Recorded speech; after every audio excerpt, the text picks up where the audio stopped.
हमारे भीतर अहंकार का भाव न रहे, हमारे भाव हमेशा शुद्ध रहे। यदि हमारे जीवन में अहंकार आ जाता है तो व्यक्ति क्या हो जाता है?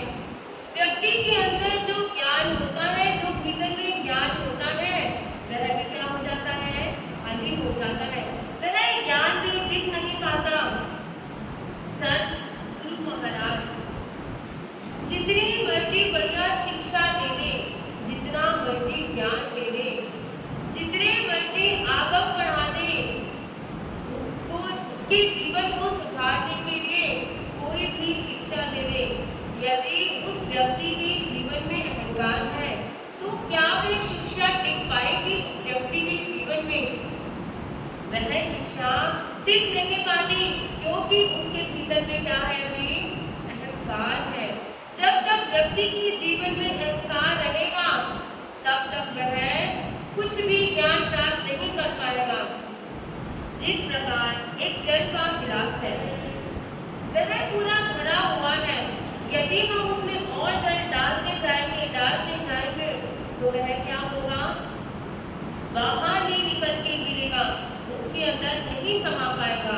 इसी प्रकार उस व्यक्ति के जीवन में, उसके हृदय में अहंकार इतना भरा हुआ है कि उस व्यक्ति के अंदर जो भी शिक्षा देते हैं वह टिक नहीं पाती। जो अहंकार है, प्रभु फरमाते हैं, वह चट्टान की तरह ठोस हुआ करता है, चट्टान की तरह ठोस हुआ करता है। कभी व्यक्ति अपने जीवन में कुछ भी प्राप्त नहीं कर पाता। अब प्रश्न यह है कि अहंकार क्यों होता है? क्या है अहंकार? आप बताइए, व्यक्ति क्यों अहंकार करता है? किस लिए करता है? जी बिल्कुल सही है। आगे देखो, किसी को तो रूप का होता है, किसी को नाम का, किसी को पद का, किसी को प्रतिष्ठा का, किसी को अपने ज्ञान का। अहंकार बहुत तरीके का होता है। और क्या वह अहंकार जब व्यक्ति जाता है तो क्या वह अहंकार उसके साथ जाता है? देखो, जन्म दूसरे ने दिया, शिक्षा दूसरे ने दी, नाम दूसरे ने दिया, और फिर व्यक्ति कितना अहंकार करता है। जब व्यक्ति की मृत्यु हो जाती है तो कलभागी कौन देता है? दूसरे व्यक्ति ही देते हैं। तो फिर किस चीज का अहंकार? ना तो व्यक्ति को रूप का अहंकार करना चाहिए। देखो, आज व्यक्ति का रूप है, पर कल को 1 मिनट में काया पलट गई, शरीर में कोई रोग लग गया तो वह क्या हो जाएगा? कुछ भी नहीं है। आज व्यक्ति पैसे का घमंड करता है, पैसे का अहंकार करता है, आज है और कल को वह समाप्त हो गया, तो किस चीज का अहंकार? व्यक्ति 2 शब्द सीखकर अपने आप को ज्ञानी समझता है, थोड़ा सा धन जोड़कर अपने आप को धनी मानने लगता है, अपने आप को करोड़पति समझने लगता है। पर जब व्यक्ति जाता है, जब उसकी मृत्यु होती है, तो क्या वह धन, क्या वह रूप, नाम, पद, प्रतिष्ठा कुछ साथ जाता है? कुछ भी साथ नहीं जाता। सब कुछ यहीं की यहीं धरा रह जाता है। पर फिर भी व्यक्ति कितना अहंकार करता है। अब ये जो शरीर है हमारा, यह भी क्या है? किराए का घर है। हम समझो अपने किराए के घर में रह रहे हैं। इसकी आयु कितनी है? 40 वर्ष, 50 वर्ष, 60 वर्ष। और आज का समय तो ऐसा है कि पता नहीं इतनी भी है या नहीं है। कोई कर्मों का उदय हुआ, पाप कर्मों का उदय हुआ, तब यह शरीर भी क्या हो जाता है? छोटी ही उम्र में नष्ट हो जाता है, मृत्यु हो जाती है। तो हम इस शरीर का क्यों अहंकार करते हैं? हम तो किराए के घर में रह रहे हैं। यह जो शरीर है, माटी है, एक दिन किसमें मिल जाना है? माटी में ही मिल जाना है। और क्या हो जाती है? 1 मिनट में राख हो जाती है। तो फिर किस चीज का अहंकार? जो आत्मा है वही अजर, अमर, अविनाशी है। यह तो क्या है? इसी आत्मा से हमारा कल्याण हो पाएगा। आत्मा परिवर्तित होती है, शरीर बदल लेती है। आत्मा तो एक है,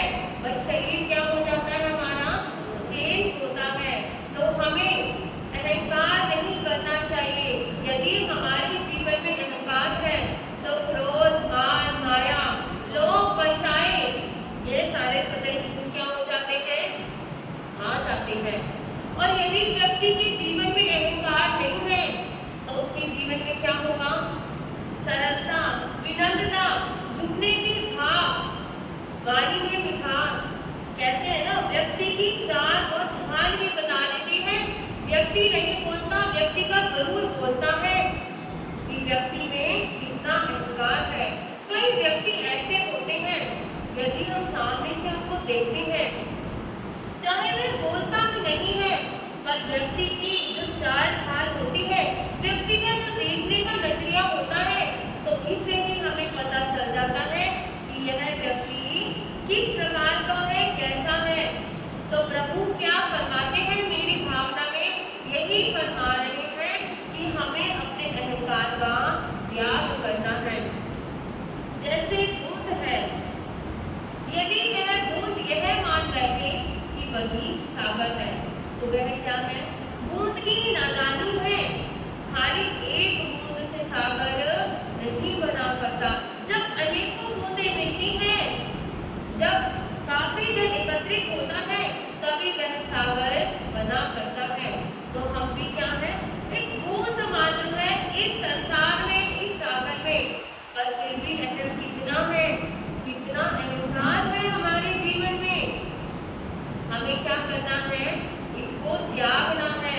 जब तक हम इसको त्यागेंगे नहीं, तब तक हमारी जीव आत्मा का कल्याण नहीं हो पाएगा।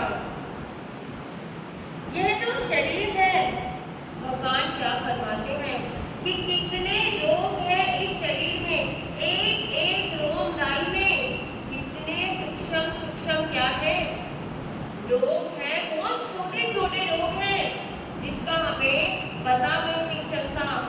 यदि जरा सा कुछ भी क्रोध आ जाती है तो क्या होता है, कितना दर्द होता है। यदि चीड़-फाड़ करते हैं, यदि हम देखें तो कुछ भी नहीं है हमारे शरीर में। अपने ही शरीर को देखकर हमें क्या होती है, ग्लानि आने लगती है। ग्लानि का भाव मन में होता है। तो भगवान यही फरमाते हैं कि हमें क्या करना है, ना रूप का, ना धन का, ना पद का, ना प्रतिष्ठा का, किसी का भी अहंकार नहीं करना है।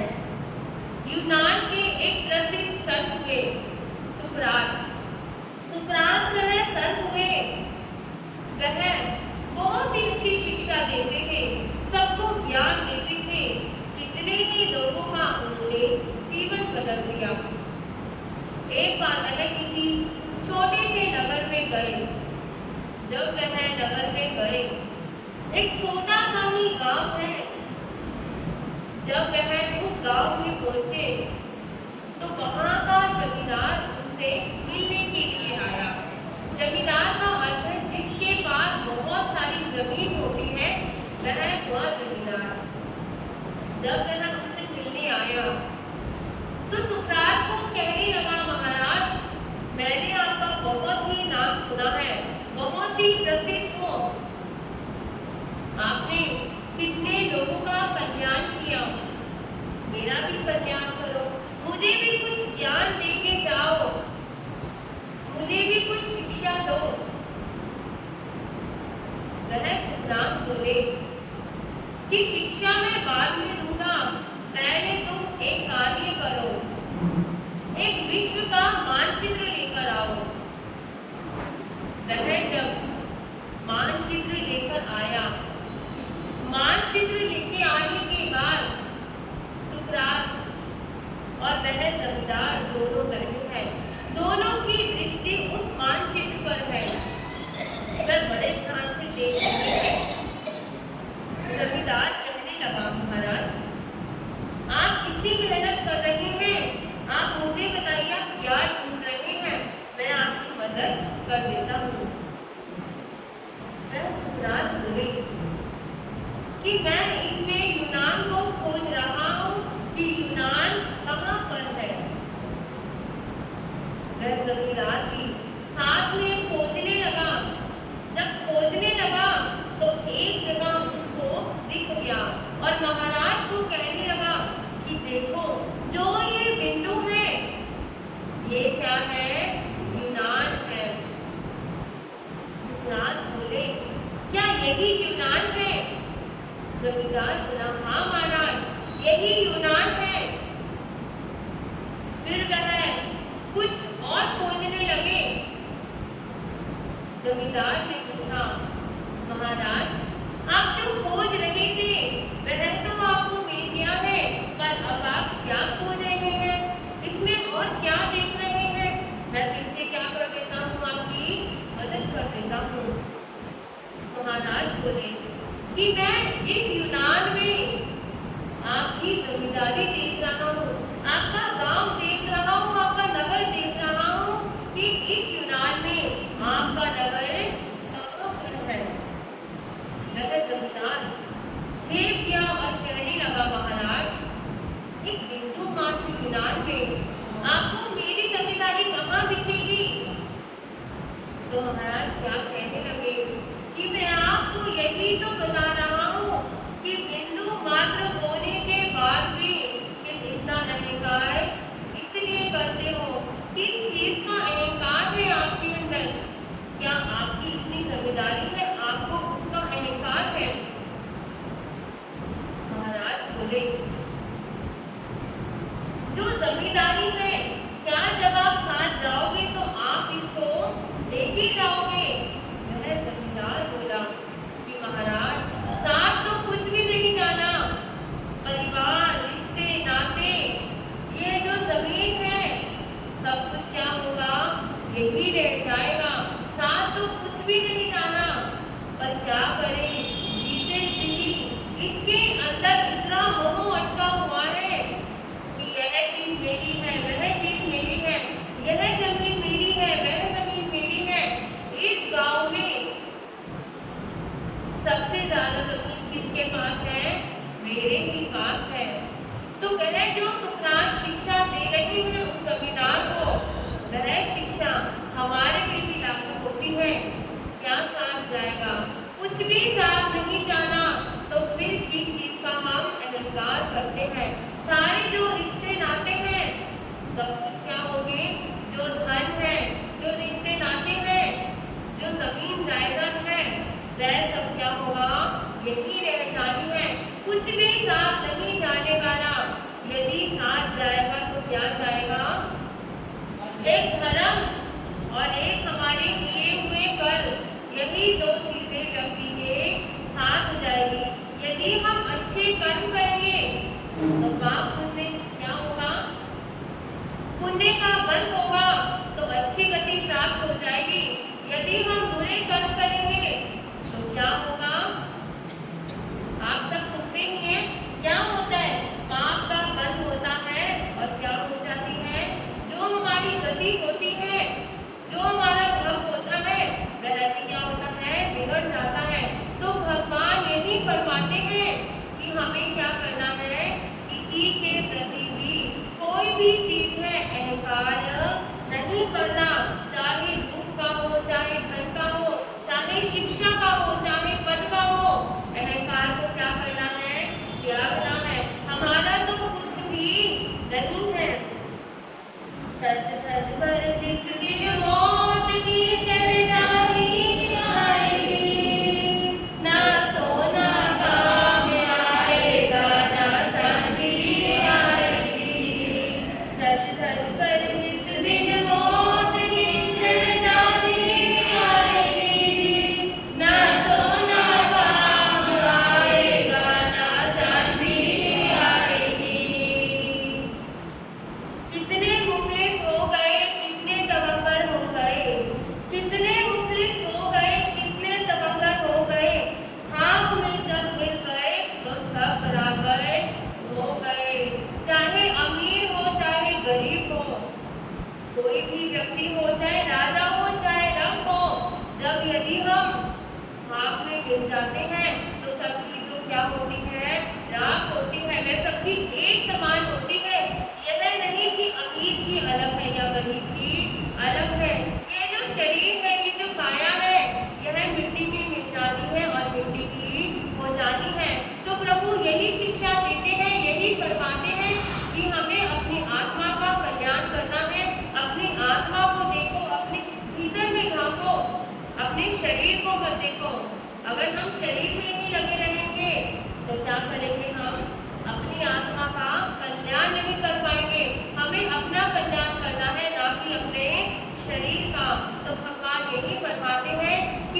जो जीव आत्मा अपने भीतर झांकेगा, अपनी आत्मा का कल्याण चाहता है, तो वह जीव आत्मा अपने भीतर में जाके अपने आप को देखे, तभी उस जीव आत्मा का कल्याण